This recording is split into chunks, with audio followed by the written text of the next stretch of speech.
the Cleveland Indians added a walk-off win to a streak that has had everything. Jay Bruce hit an RBI double in the 10th inning as the Indians rallied for their 22nd straight win to extend their AL record, beating the Kansas City Royals 3-2 on Thursday night to move within 4 wins of matching the 1916 New York Giants for the longest streak in Major League history. After blowouts, shutouts and oh-so-easy wins, the Indians, who tied it in the 9th on Francisco Lindor's 2-out, 2-strike RBI double, went into extras for the first time to keep the longest streak in 101 years intact. Ramirez led off the 10th with a hard hit into right center off Brandon Maurer, 2-2, that he turned into a double with a head-first slide. After Edwin Encarnacion walked, Bruce, the recent arrival who hit a 3-run homer in win number 21 on Wednesday, ripped a 2-0 pitch into the right field corner. As Progressive Field shook like it usually does in October, Bruce reached second base and was quickly mobbed his teammates, who doused him with ice water and talcum powder while tearing the front of his jersey. These Indians aren't stopping for anything. Down to their last strike in the 9th, the Indians rallied to tie it at 2 off closer Kelvin Herrera, with Lindor delivering his clutch shot off the left field wall, just above the leap of 4-time Gold Glove winner Alex Gordon, to score pinch runner Eric Gonzalez from first. As Lindor's ball caromed off the wall and rolled slowly across the grass in left field, 30,874 fans who have watched the Indians overpower teams for the last 3 weeks soon saw the AL Central leaders pull off their most dramatic win this season. The Indians entered the day tied with the 1935 Chicago Cubs for the second longest streak and now only trailed those 16 Giants, who won 26 in a row, all at home. The Giants won 12 straight, played a 1-1 tie, and then won 14 in a row. But because the tied game was replayed from the start the next day, it didn't technically count and therefore didn't stop New York's streak.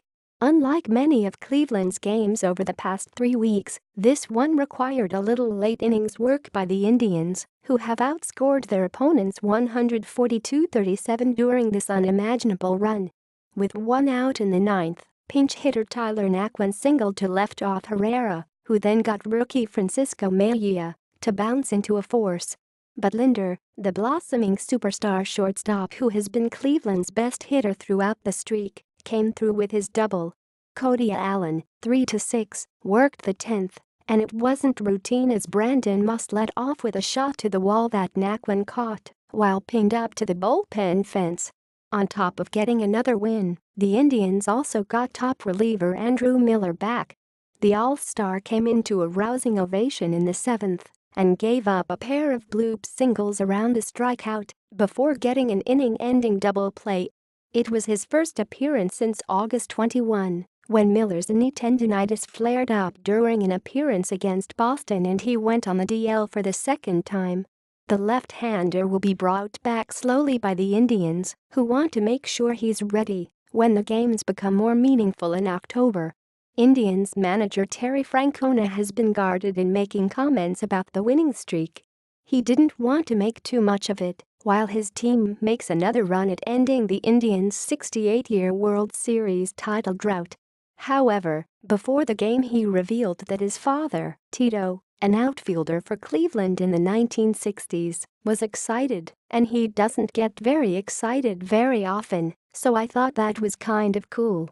Francona has also enjoyed seeing Indians fans react during a run they won't soon forget.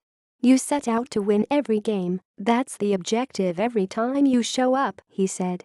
"But I do think it's kind of cool, you hear Cleveland a lot.